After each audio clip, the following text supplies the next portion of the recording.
Hi hello viewers, welcome to நோயர் information channel. இன்னைக்கு எந்த டாபிக்கை பத்தி பேச போறோம்னா, ப்ரீவியஸ் வீடியோல வந்து ஆர்எஸ்ஆர் பத்தி நம்ம பேசியிருந்தோம். ஆர்எஸ்ஆர் ரிஜிஸ்டர்ல வந்து பாத்தீங்கன்னா ஷார்ட் அப்ரிவேஷன்ஸ்லாம் இருக்கும்.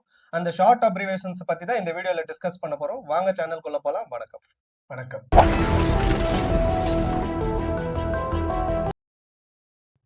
ஜி, இப்போ இந்த ஆர்எஸ்ஆர் ரிஜிஸ்டர்ல வந்து நிறைய ஷார்ட் அப்ரிவேஷன்ஸ் இருக்கும். ஒரு சிலருக்கு வந்து தெரியல.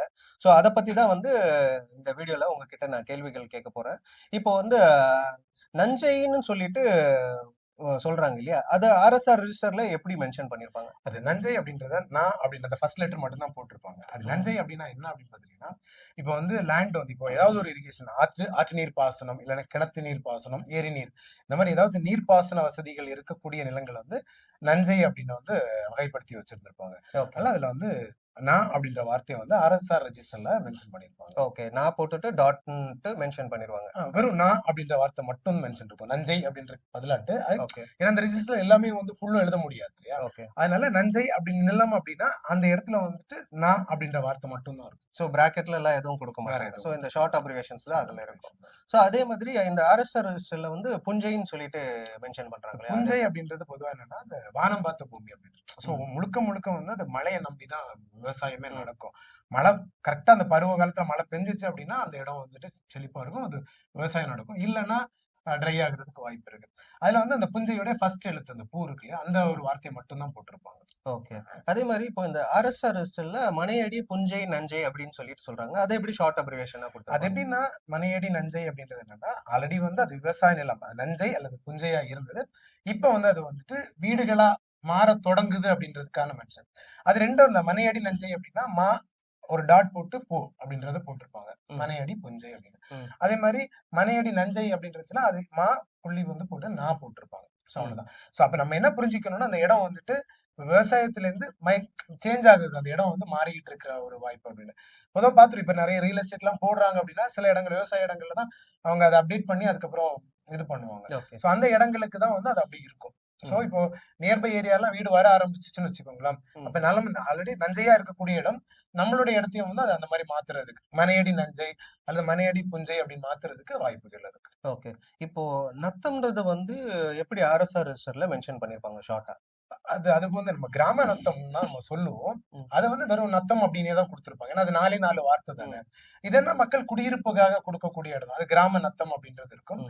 அது வந்து அது பெரிய இடத்த நம்ம எடுத்துக்க முடியாது. நம்ம குடியிருப்புக்கு ஒரு மனிதனுக்கு எவ்வளவு இடங்களோ அந்த இடத்த மட்டும் தான் நம்ம வந்து பயன்படுத்த முடியும். அதுக்கு மட்டும் தான் அரசாங்கம் பட்டா கொடுக்கும்.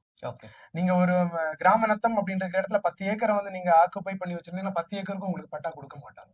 அது குடியிருப்பு பகுதி. குடியிருப்பு பகுதி 10 ஏக்கரா தேவைப்படும், படாது. அது ஒரு குறிப்பிட்ட பகுதி மட்டும் தான் கவர்மெண்ட் வந்து உங்களுக்கு அதுல பட்டா கொடுப்பாங்க. ஓகே. அதே மாதிரி இப்போ ஆர்எஸ்ஆர் ரெஜிஸ்டர்ல வந்து இந்த தரிசு அப்படின்னு சொல்லிட்டு இருக்கு இல்லையா, ஒரு டீடைல்ஸ். அதை எப்படி மென்ஷன் பண்ணுவாங்க?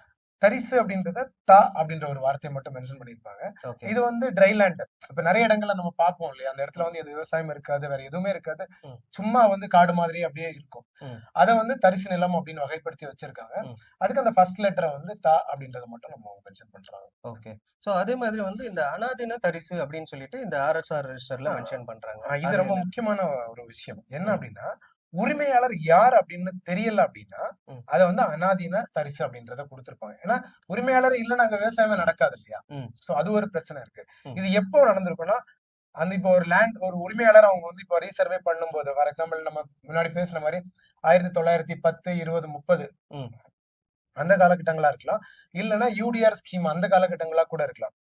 அந்த இடத்த வந்து அவங்களால வந்து ஓனர் யாருன்னு ஐடென்டிஃபை பண்ண முடியலன்னா பொதுவாவே ஒரு விஷயம் இருக்கு இல்லையா, அந்த ஒரு இடம் இருக்கு, அது யார் ஓனர்னு ஐடென்டிஃபை பண்ண முடியல, அது ஆட்டோமேட்டிக்கா அந்த கவர்மெண்ட் அண்டர்டேக்கனுக்கு போயிடும். ஓகேங்களா?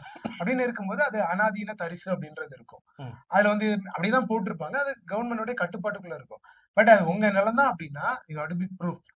நீங்க அதுக்கான ப்ராப்பர் டாக்குமெண்ட்ஸ் எல்லாத்தையும் எடுத்து அதை ப்ரூவ் பண்ணி அதை உங்க நிலமா மாத்திக்கலாம். ஓகே. சோ அந்த டாக்குமெண்ட்ஸ் எல்லாம் சப்மிட் பண்ணாதான் வந்து அதுக்கேத்த மாதிரி அவங்க அதுக்கு என்ன மென்ஷன் பண்ணிருப்பாங்கன்னா அப்படின்னு போட்டிருப்பாங்க. அனாதீன தரிசு அதோட ஃபர்ஸ்ட் லெட்டர்ஸ் போட்டிருப்பாங்க. இது பொதுவா வந்து யூடிஆர் ஸ்கீம் டைம்லயும் வந்து இருக்கிறதுக்கு வாய்ப்பு இருக்கு. இல்லைன்னா அதுக்கு முன்னாடி நடந்த ரீசர்வே ரெஜிஸ்டர் நடந்துச்சு இல்லையா, அந்த லெட்ஜர்ல வந்து இருக்கிறதுக்கு வாய்ப்பு இருக்கு. அது 2 விஷயம் தான். கவர்மெண்ட் அண்டர்டேக்கர்ல இப்போதைக்கு இருக்கு, அதை யாரும் பயன்படுத்த மாட்டாங்க. சிலர் ஒரு ஆக்கிரமிப்பு பண்ணி அதை பயன்படுத்திட்டு இருக்கலாம். ஆனா அது வந்து அனாதீன தரிசா தான் இருக்கும். உங்களுடைய லேண்ட் அப்படின்னா நீங்க வந்து அந்த டாக்குமெண்ட்ஸ் எல்லாத்தையும் சப்மிட் பண்ணி, ஒருவேளை அது யூடிஆர்ல அந்த மாதிரி இருந்துச்சுன்னு வச்சுக்கோங்களேன். யூடிஆரை வந்து கேன்சல் பண்றதுக்கு நீங்க வருவாய் கோட்டாட்சி இருக்கும், இல்லைன்னா மாவட்ட வருவாய் அலுவலருக்கும் வந்துட்டு நீங்க ரிக்வஸ்ட் பண்ணணும். சில நேரங்கள் என்ன இருக்கும்னு பாத்துட்டீங்கன்னா, யூடிஆருக்கு முன்னாடி அது ஒரு பிரைவேட் பேர்லயோ இல்ல ஏதோ ஒரு பேர்ல இருந்திருக்கும். இவங்க போய் செக் பண்ணும்போது அந்த பர்சனை ஐடென்டிஃபை பண்ண முடியலன்னா அதை வந்து கவர்மெண்ட் அண்டர்டேக்கிங் கொண்டு வந்திருப்பாங்க. அப்படின்னு இருக்கும்போது அது யூடிஆர் பட்டாவா இருக்கும். அதை நீங்க கேன்சல் பண்ணணும். அந்த யூடிஆர் பட்டாவை கேன்சல் பண்ணாதான் திரும்ப அது உங்களுக்கு உரிமையாகும். ஓகேவா? அந்த வேலைகளை நீங்க செஞ்சு அதை நீங்க உங்க பேருக்கு மாத்திக்கலாம். சோ இப்போ அவங்களுக்கு எப்படி அது தெரியும் இப்போ அவங்க கவர்மெண்ட் அண்டர்டேக்கன் பண்ணிருக்காங்க அப்படின்னு சொல்லிட்டு? இல்ல அவங்களுக்கு இது அவங்களோட இடம் அப்படின்னு அவங்க நினைச்சிட்டு இருப்பாங்க. அங்க போய் ரிஜிஸ்டர்ல பார்க்கும்போது நம்ம சொன்னோம்ல அனாதீன தரிசு அப்படின்றது தா அப்படின்னு அதை வந்து ரீசர்வே ரெஜிஸ்டர்ல வந்துட்டு மென்ஷன் பண்ணி இருக்கிறதுக்கு வாய்ப்பு இருக்கு. இது வந்து நம்ம சொல்ற மாதிரி பதிவேடுன்னு இருக்கு இல்லையா, அதுலயும் மேபி இருக்கும். அதை வச்சு கூட நம்ம வந்து தெரிஞ்சுக்க முடியும். ஓகே.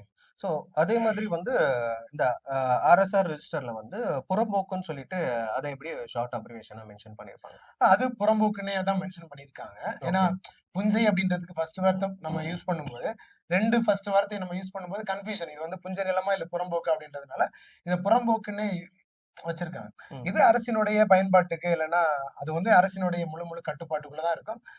இப்போ ஒரு குறிப்பிட்ட காலத்துல ஒரு மக்கள் ஏதாவது ஒரு கவர்மெண்ட்டுக்கு தேவையா இருக்கு, இல்ல ஒரு கம்பெனிஸ்க்கு தேவையா இருக்கு, மக்களுக்கு அது அவசியமா இருக்குன்னா அதை வந்து நிலத்தினுடைய வகைப்பாடை மாத்தி அதை வந்து பயன்பாட்டுக்கு கொடுப்பாங்க. இல்ல அப்படின்னா அது புறம்போக்காகவே இருக்கும். ஓகே. சோ அதே மாதிரி அடுத்தது என்னன்னா, இப்போ இனாம் நிலம் சொல்றாங்க இல்லையா, அதை எப்படி ஆர்எஸ்ஆர் ரெஜிஸ்டர்ல வந்து ஷார்ட் அப்ரிவேஷன்? இனாம் நிலத்தை வந்துட்டு உங்களுக்கு வந்து இனாம் அப்படின்னு வந்து மென்ஷன் பண்ணியிருப்பாங்க. இந்த நிலம் நம்ம ஆல்ரெடி பார்த்திருக்கோம். எப்படின்னு பார்த்துட்டீங்கன்னா, முன்னாடியே வந்துட்டு அது ஒரு கொடைக்காக, அதெல்லாம் ஒரு சேவைக்காக அப்படின்னா கோயிலுக்காக தானமாக வழங்கப்பட்ட நிலங்கள். அதை வந்து இனாம் அப்படின்னே தான் மென்ஷன் பண்ணியிருப்பாங்க. இது ஈஸியா ஐடென்டிஃபை பண்றதுக்கு ஒன்றும் பெரிய கஷ்டம் கிடையாது. இப்ப ஏதாவது ஒரு லேண்ட் வாங்க போறோம் அப்படின்னா உங்களுக்கு ஒரு டவுட் இருக்கிற பட்சத்துல நீங்க ஆர்எஸ்ஆர் ரெஜிஸ்டரை பார்த்தாலும் தெரிஞ்சுக்க முடியும். முக்கியமா வந்து பாத்தீங்கன்னா ரெஜிஸ்டர் பதிவேட்ல பார்த்தாலும் அதை தெரிஞ்சுக்க முடியும். இனாம் அப்படின்றத கரெக்டா மென்ஷன் பண்ணியிருப்பாங்க. நம்ம ஆல்ரெடி ப்ரீவியஸ் ஒரு வீடியோல இதை பத்தி கிளியராவே நம்ம போட்டிருப்போம். இனாம் நிலம் அப்படின்றத எப்படி நம்ம கண்டுபிடிக்கிறது அப்படின்றத நம்ம போட்டிருக்கோம். ஓகே.